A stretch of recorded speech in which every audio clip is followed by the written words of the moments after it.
Hey guys, welcome back to my channel visual biology. दोस्तों, आज का जो ये वीडियो है इसमें हम इम्यूनोफ्लोरोसेंस के बारे में देखने वाले हैं। So let's get start with the lecture guys.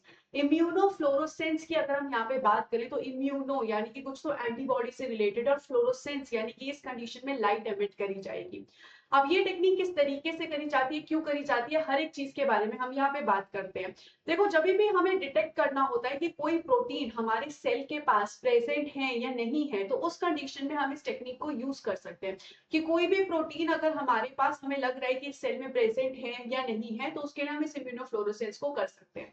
Immunofluorescence में बेसिकली हम करते क्या है कि जो प्रोटीन है, जो हमें सस्पेक्ट है कि हाँ ये सेल में हो सकता है, उसके खिलाफ स्पेशल हम एक एंटीबॉडी बनाते हैं और इस एंटीबॉडी पे हम एक फ्लोरोफोर को अटैच करते हैं। हर एक चीज को धीरे धीरे समझते हैं दोस्तों। सबसे पहले प्रोटीन के साथ जो एंटीबॉडी है वो आके बाइंड कर सकती है।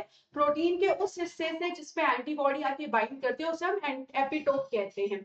और ये जो एंटीबॉडी, इसमें हमने फ्लोरोफोर क्यों लगाया, क्योंकि ये फ्लोरोफोर जो है वो लाइट एमिट करेगा, और जब वो लाइट एमिट करेगा तो हमें वो लाइट हमारे कंप्यूटर स्क्रीन पे दिखेगी, जिससे पता चल जाएगा कि हाँ यहाँ पर वो स्पेसिफिक प्रोटीन जो है वो प्रेजेंट है। अब फ्लोरोफोर बेसिकली क्या होते हैं, ये ऐसे स्ट्रक्चर्स होते हैं जो एक स्पेसिफिक वेवलेंथ की लाइट को एब्सॉर्ब करते हैं और एक स्पेसिफिक वेवलेंथ की लाइट को एमिट करेंगे। हम जो भी फ्लोरोफोर अटैच करेंगे उसके बारे में हमें पता होना चाहिए कि वो किस वेवलेंथ की लाइट को एब्सॉर्ब कर रहा है और किस वेवलेंथ की लाइट को एमिट कर रहा है। फॉर एग्जाम्पल, अगर वो ग्रीन कलर की लाइट को एमिट कर रहा है और हमें यहाँ पर सेल में स्क्रीन पे दिख रहा है कि ग्रीन कलर लाइट एमिट हो रही है, यानी कि इस सेल के पास ये स्पेसिफिक प्रोटीन प्रेजेंट था। तो हमारा क्या गोल है, हमारा गोल है कि हम सेल में पता लगाए प्रोटीन प्रेजेंट है या नहीं है। अगर प्रेजेंट है तो उसकी लोकेलाइजेशन भी देख सकते हैं कि सेल में स्पेसिफिकली हमें कहाँ से ग्रीन फ्लोरोसेंट निकलते हुए दिख रही है। तो इसके लिए हम यहाँ पर देख सकते हैं, और उस प्रोटीन की अबंडेंस कितनी है, यानी कि अगर ज्यादा फ्लोरोसेंस आ रही है मतलब प्रोटीन ज्यादा अमाउंट में प्रेजेंट है, कम फ्लोरोसेंस आ रही है मतलब कम अमाउंट में प्रोटीन जो है वो सेल में प्रेजेंट है। इस तरीके से यहाँ पर ये प्रोसेस किया जाता है। अब जो यहाँ पर फ्लोरोफोर होगा वो एक वेवलेंथ की लाइट को एब्सॉर्ब करता है। तो जो वेवलेंथ की लाइट को वो एब्सॉर्ब करता है वो यहाँ पर होती है हाई एनर्जी वाली लाइट। हाई एनर्जी वाली लाइट होगी और लोअर वेवलेंथ वाली लाइट होगी। जब ये लाइट को वो एब्सॉर्ब करेगा तो वो एक्साइटेड स्टेट पे चला जाएगा। अब इस एक्साइटेड स्टेट से वो वापस से जब नीचे आता है तब वो लाइट को एमिट करता है, लेकिन इस कंडीशन में एक्साइटेड स्टेज पे उसकी कुछ एनर्जी लॉस हो जाती है और कुछ हीट फॉर्म में एनर्जी लॉस हो जाएगी, जिसकी वजह से जब वो वापस से अपनी लोअर एनर्जी फॉर्म में आएगा, ग्राउंड स्टेट में आएगा, तो उस कंडीशन में वो low energy and higher wavelength वाली लाइट को रिलीज करेगा, एमिट करेगा। तो इस कंडीशन में जो लाइट उसने एब्सॉर्ब करी थी और जो लाइट उसने एमिट की वो दोनों लाइट डिफरेंट होगी दोस्तों। इस कंडीशन को हम यहाँ पर बोलते हैं, स्पेसिफिकली इसका नाम होता है स्ट्रोक शिफ्ट। स्ट्रोक शिफ्ट का मतलब होता है कि difference between excitation and emission wavelength. क्योंकि लिए जो हमारा फ्लोरोफोर है जब वो एक्साइट होता है तब उसमें से एनर्जी एमिट भी होती है हीट के फॉर्म में, जिसकी वजह से एनर्जी थोड़ी कम हो जाती है और वेवलेंथ में डिफरेंस आ जाता है। तो यहाँ पर स्ट्रोक शिफ्ट होना बहुत ज्यादा जरूरी होता है ताकि हम समझ सके कि हाँ ये जो फ्लोरोफोर है उसने डिफरेंट लाइट को एब्सॉर्ब किया था और डिफरेंट वेवलेंथ की लाइट को एमिट कर रहा है। तो हम जो एक्साइटेशन और एमिशन की लाइट है उसका भी डिफरेंसेस चेक कर सकते हैं। जितना ज्यादा डिफरेंस होगा, यानी कि जितनी ज्यादा एमिशन और एक्साइटेशन वाली वेवलेंथ में फर्क होगा, उतना ही बेटर हमारे को सिग्नल डिटेक्ट होगा। तो जैसे कि आप यहाँ पर देख सकते हो कि मेरे पास कोई फ्लोरोफोर है, उसने यहाँ पर एक्साइटेशन किया, शॉर्टर वेवलेंथ में ब्लू कलर की लाइट को उसने एब्सॉर्ब किया। वहीं उसका जो एमिशन था वो लॉन्गर वेवलेंथ में था, उसने ग्रीनिश येलो कलर की जो लाइट है वो एमिट की। तो ये बेसिकली यहाँ पर किसके बारे में हो जाता है, फ्लोरोफोर के बारे में हो जाता है। अब हम हमारे वापस से इन्फ्लोरोसेंस वाले टॉपिक पे आते हैं। तो इस कंडीशन में दो तरीके की इम्यूनोफ्लोरोसेंस होती है, सॉरी इम्यूनोफ्लोरोसेंस होती है। एक होती है डायरेक्ट इम्यूनोफ्लोरोसेंस और एक होती है इनडायरेक्ट इम्यूनोफ्लोरोसेंस।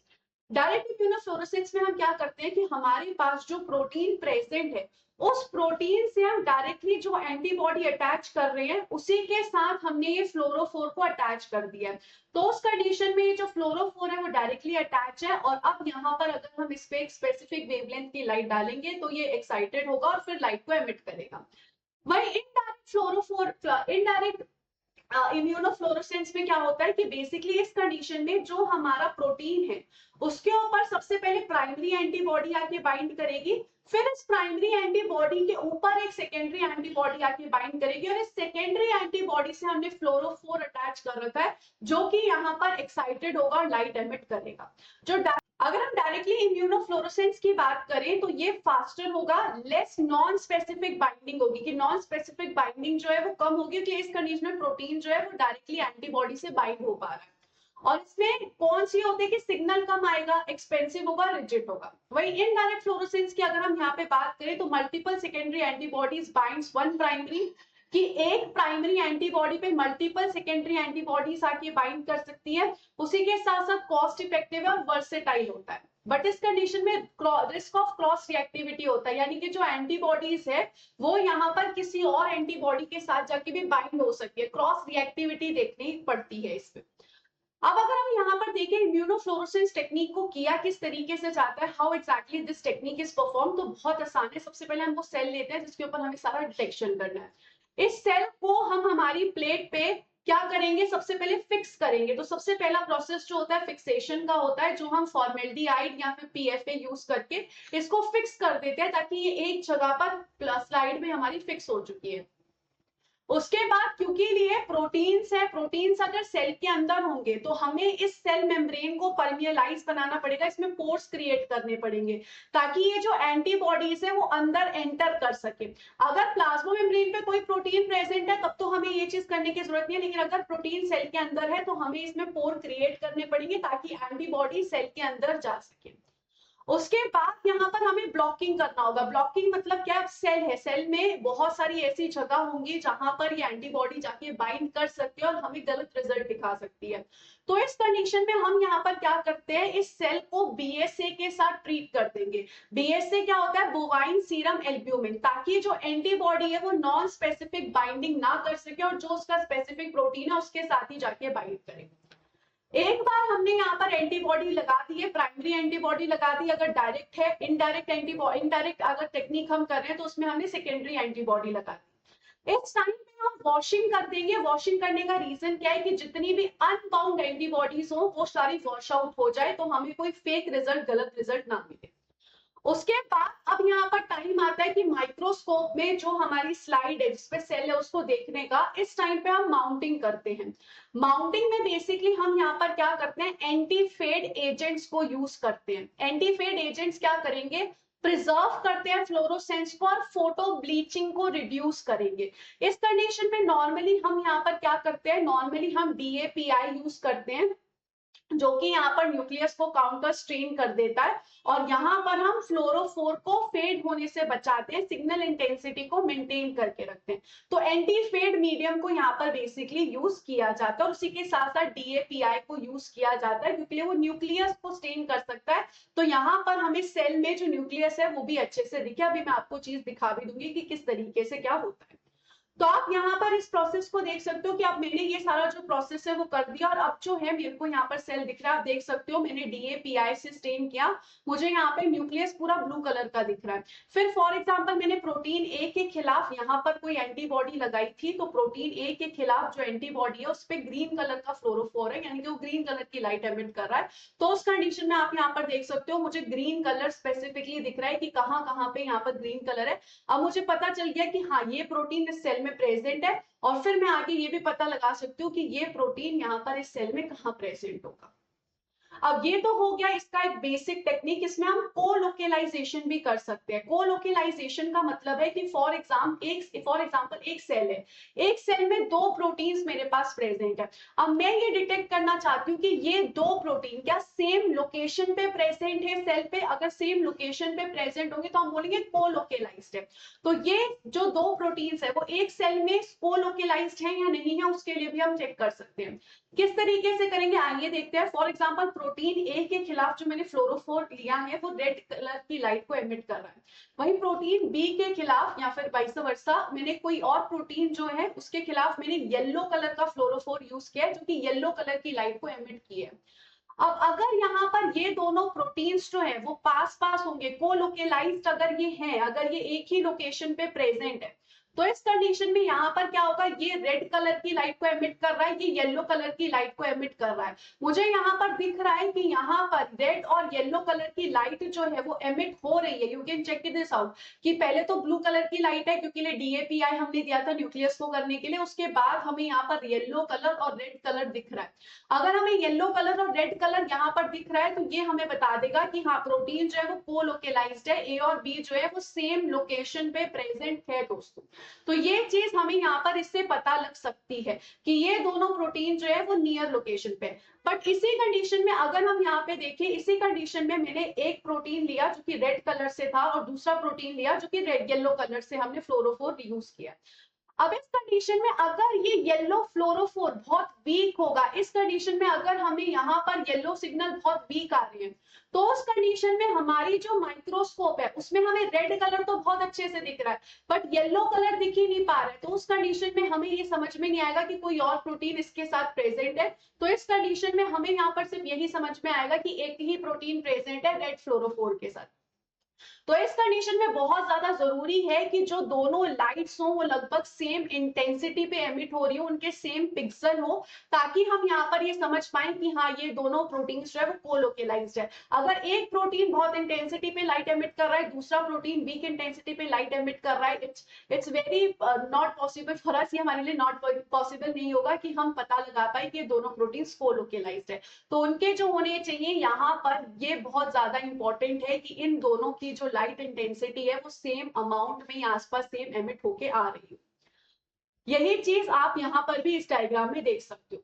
दूसरी चीज, हम जब फ्लोरोफोर यूज करते हैं कोलोकेलाइजेशन के लिए तो हमें ये चीज भी देखनी पड़ेगी कि यहाँ पर जो दोनों फ्लोरोफोर है वो जब लाइट एमिट कर रही है तो उनके लाइट का जो स्पेक्ट्रा है, एमिट होने का स्पेक्ट्रा है, वो सेम ना हो। फॉर एग्जांपल मैंने यहाँ पे दो प्रोटीन्स यूज किए, दोनों को मैंने डिफरेंट डिफरेंट फ्लोरोफोर से अटैच किया, पर इस कंडीशन में ये भी ग्रीन कलर की लाइट एमिट कर रहा है, ये भी ग्रीन कलर की लाइट एमिट कर रहा है।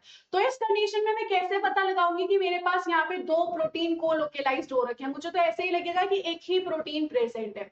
तो इस कंडीशन में यहाँ पर इसको हम बैड पेयर कहेंगे। बैड पेयर का मतलब होता है कि जब स्पेक्ट्रा जो है वो हाईली ओवरलैप कर रहा है। फॉर एग्जांपल मेरे पास FITC है और मेरे पास एलेक्सा 488 है, दोनों के दोनों ये जो है एमिशन करता है लाइट की 519 नैनोमीटर पे जो कि ग्रीन लाइट है, और ये भी यहाँ पर एमिट करती है 520 नैनोमीटर पे, तो ये भी यहाँ पर ग्रीन लाइट ही एमिट कर रही है। अब दोनों ग्रीन लाइट एमिट कर रहे हैं तो मुझे कैसे समझ में आएगा कि ये दोनों प्रोटीन्स अलग अलग है कि एक ही प्रोटीन है? तो इसे हम यहाँ पर बैड पेयर बोलेंगे।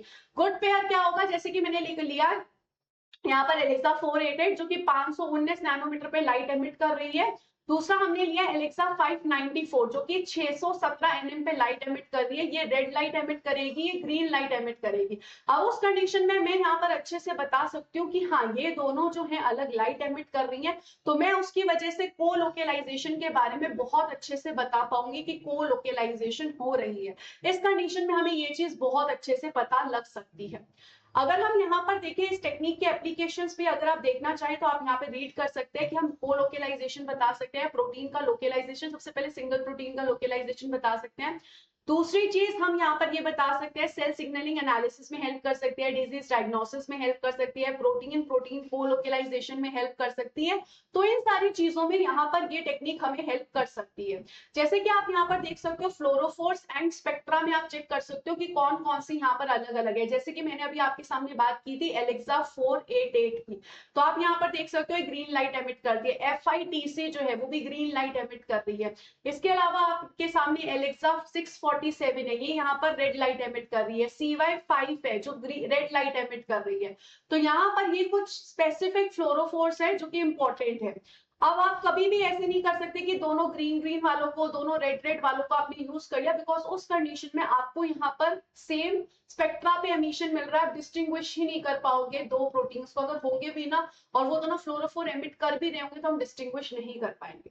तो ये बहुत ज्यादा इंपॉर्टेंट होता है कि हम यहाँ पर दोनों को बहुत अच्छे से डिस्टिंग कर सके, जिसके लिए इन दोनों के पास डिफरेंट स्पेक्ट्रा एमिशन होना चाहिए। जैसे कि इससे रिलेटेड सीएसआर ने क्वेश्चन भी पूछा था, to examine the in vivo colocalization pattern of two different protein using fluorescently labelled antibodies, which one of the following combinations of fluorochrome will be appropriate, इनमें से कौन सा अप्रोप्रिएट होगा आपको बताना है। अब इस कंडीशन में अगर हम एलेक्सा 488 और एफआईटीसी को यूज करें तो ये दोनों सेम कलर की लाइट ग्रीन कलर को एमिट करते हैं। एलेक्सा 647 CY 5 जो है ये दोनों रेड कलर को एमिट करते हैं, वहीं ये जो है 488 ये ग्रीन लाइट को एमिट करती है और ये जो है रेड लाइट को एमिट करती है। तो इसको यूज करना हमारे लिए सबसे बेस्ट होगा दोस्तों। तो कौन सा ऑप्शन यहाँ पे सबसे परफेक्ट होगा? डेफिनेटली सी बात है ए ऑप्शन जो होगा तो यहाँ पर बिल्कुल सही होगा विदाउट एनी डाउट। तो सीएसआर का ये प्रीवियस ईयर क्वेश्चन था। सो आई होप गाइस ये जो वीडियो आपको अच्छे से समझ में आ गया होगा और ये जो टेक्निक है वो भी आपको अच्छे से समझ में आ गई होगी। अगर आपको बंसल बायोलॉजी के साथ मेरे साथ आके पढ़ना है दोस्तों तो ऑपेरॉन बैच शुरू हो चुका है, जस्ट स्टार्ट हुआ है 25 जून से। अगर आप सीएसआर के लिए पढ़ना चाहते हो, GATE, IIT JAMs, UET, TIFR, GAT भी हर एक एंट्रेंस की तैयारी कराई जाती है जो कि कॉलेज पीएससी एमएससी से रिलेटेड होती है। So I wish you all the very best. Take care of yourself. I hope this video was really helpful for all of you. Thank you so much. Bye bye.